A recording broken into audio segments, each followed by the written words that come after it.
Ostreopsis mikroalga ez da originalki hemengoa, baizik eta tropikoetakoa.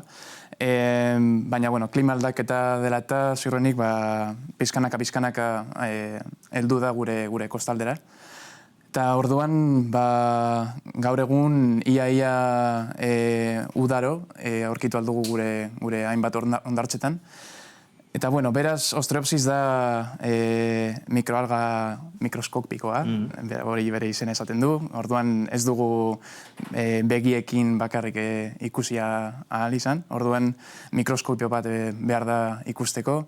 Baina, noizean behin asko azten denean eta multzo handitan elkartzen denean, masa makroskopikoak sortu alditu. Eta momentu horretan jakin aldugu arazoren bat sortu alduela.